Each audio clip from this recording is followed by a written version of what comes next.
all life is learning, not just when you're sitting in a particular place before a particular person and getting a particular credit for it. In fact, the real lessons of life are learned elsewhere. Not that you can't use those devices for some education, you should, but education is far more than the traditional classroom school. Teaching happens person to person. It's not something that's in a book. It's alive and it's person to person, the living word.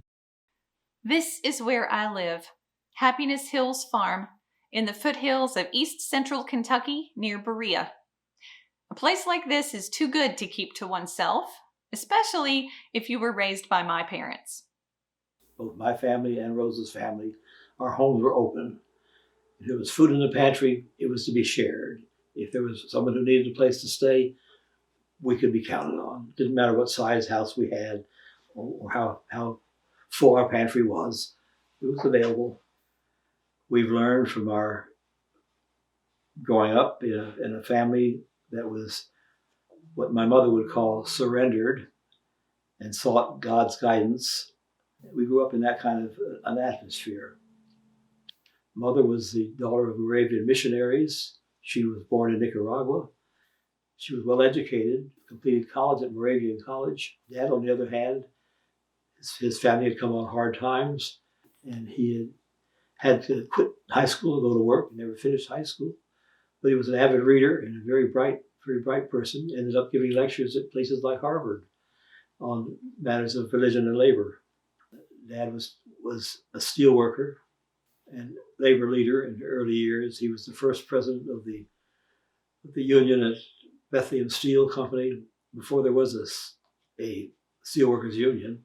We had people in our little 4-room duplex in Pennsylvania from common workers, fellow workers of Dad, or unemployed people, which were often the case. They were all unemployed, to an English lord who stayed overnight with us. So we came out of that kind of background, that hospitality and not thinking of people in terms of class or position or race or anything that divided us was just part of our lives. There was no black and white. There was no poor or rich. People were people. So we grew out of a very blessed background. And so it wasn't unusual, I think, for us to respond to these opportunities and to find a kinship with the Grundtvig philosophy of folk education. The Grundtvig philosophy of folk education. That might take some explanation. Grundtvig was a poet, hymn writer, philosopher in Denmark in the 1800s. He was a contemporary of Hans Christian Andersen and Søren Kierkegaard.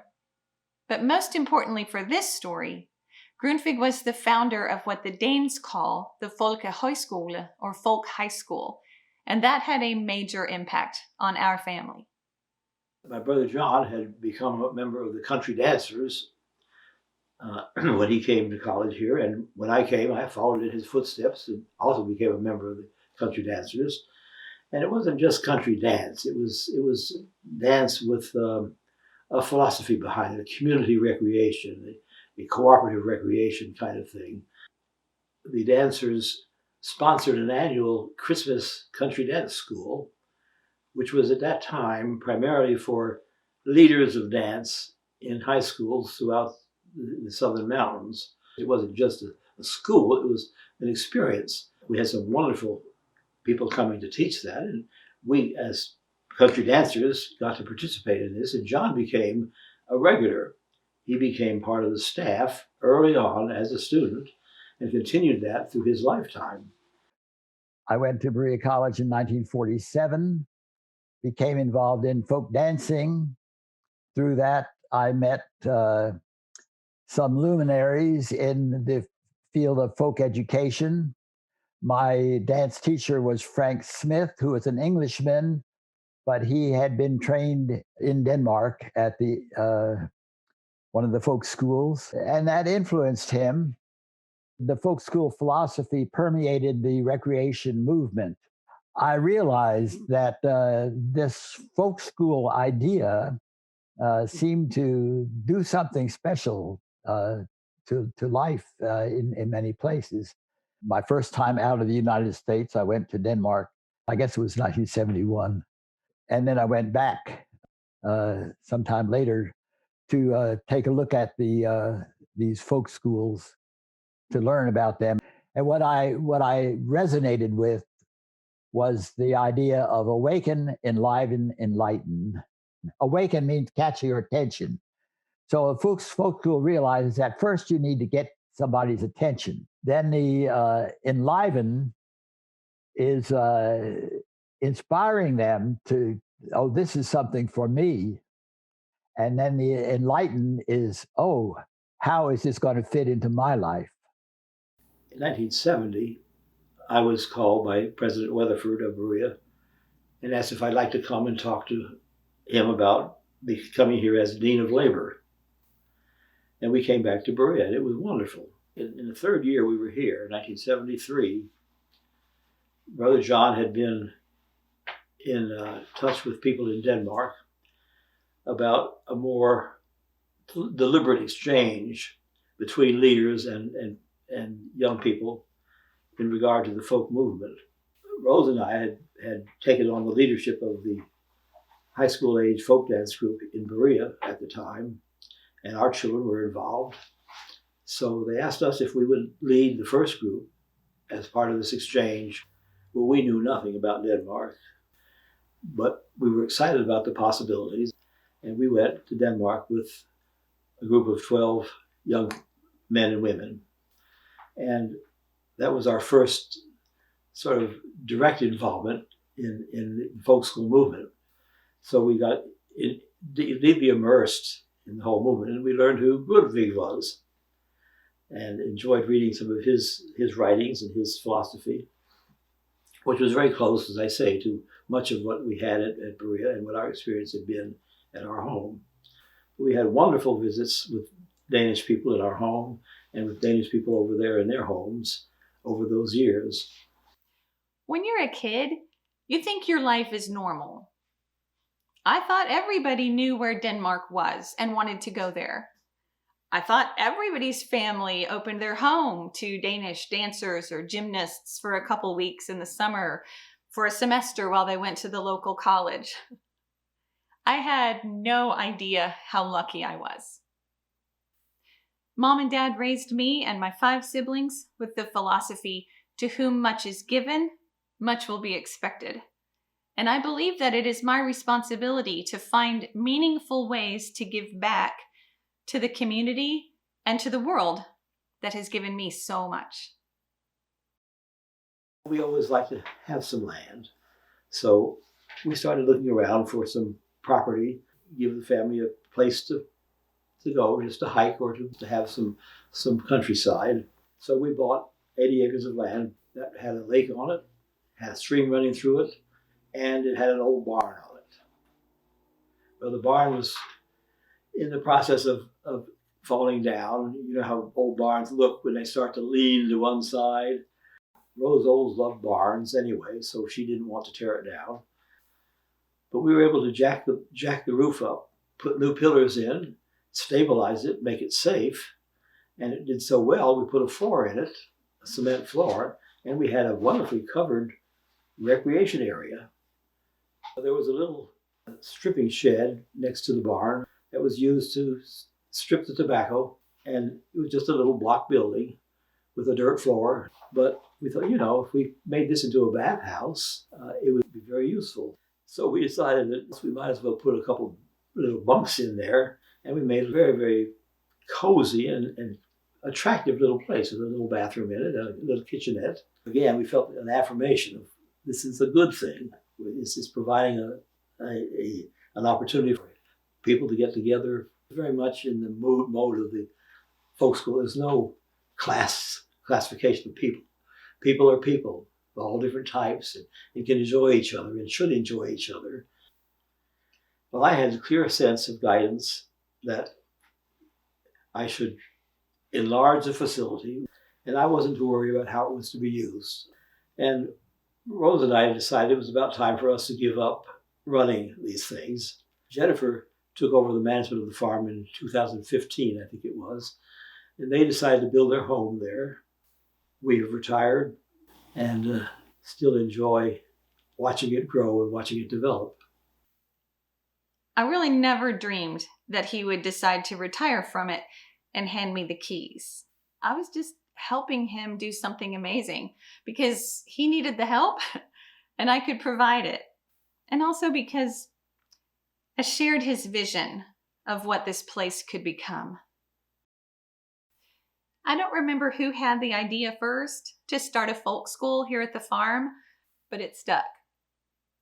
We know how to do the arts. We know how to do education. We know how to do hospitality. We have a beautiful space to do all of that. Berea is the folk arts and crafts capital of Kentucky. But Berea College and the city of Berea already have major outreach programs in arts and crafts, including well-attended and heavily advertised craft classes and makers spaces. We felt like a folk school here at the farm focused on craft just wasn't going to be able to compete, so we felt stuck. How can a yes to folk school and a no to craft focus be successful? In 2019 and 2020, 3 things happened that really set us on the right path to answering that question. First, my dad decided that we needed another lodging facility or 2 to make the farm more solvent. So he found an Amish community not too far away that could build 2 log cabins for us and bring them here.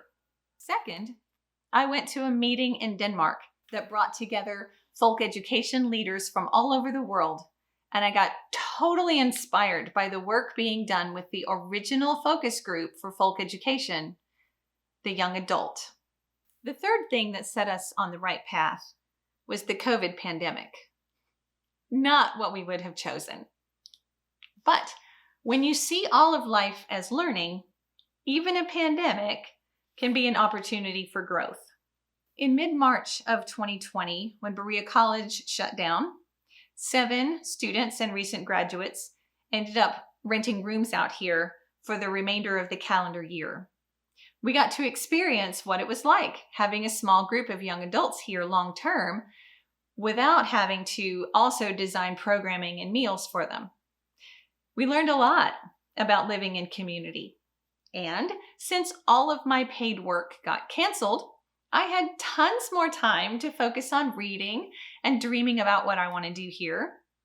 And I had more time to talk with my family about our own folk school experiences, about our shared vision for folk school out here for young adults, and about how each of us feels about education in general. I think folk schools are a good option for everybody. I think a folk school is a good place to make friends because it's a very community-focused place to be. My experience at a folk school is that it doesn't matter how fast or how slow anyone else was going in the class, you all get the same amount of attention. It's sort of a conversation rather than a lesson. There's lots of adults in our lives that are like, oh, well, you're done with high school, now you have to go to college. And it's kind of a mistake sometimes for people. And that's where the folk school would come in and I guess sort of save those lives. I think educationally we've been brainwashed into thinking that there's only one way. You have to go to college. And some people are wired that way. A lot of people are not. Even when we got to Denmark and we see how healthy of an environment it is for the students when they learn more organic and self-directed and just that community feel. And I think we're missing that here. Sometimes folk education is referred to as popular education or democratic education. But no matter what it's called, it is always relationship-oriented. Folk education recognizes that enlightenment happens in every direction. Teacher to student, student to teacher, student to student, teacher to teacher. Let's have a conversation and let me see where your mind is. Let me see, what are you thinking? And we can kind of just find that little inner light in them of the idea. And we can kind of tweak it, we can turn it on, and hopefully they'll kind of leave here with a better understanding of where they want to go. I'm well aware that what we're doing out here is unconventional, and it won't always be easy. We have an opportunity to make a difference, and everything in our lives so far has led us to this point. You can change in your environment. You can change a town, a city, a country, just with a few. Now, are we going to do that? I don't know. But we can help people. We can help a few. It's not earth-shattering. It's not immediately world-changing. But it will mean the world to a few people. And that makes it worthwhile. If we don't do it, who's going to do it?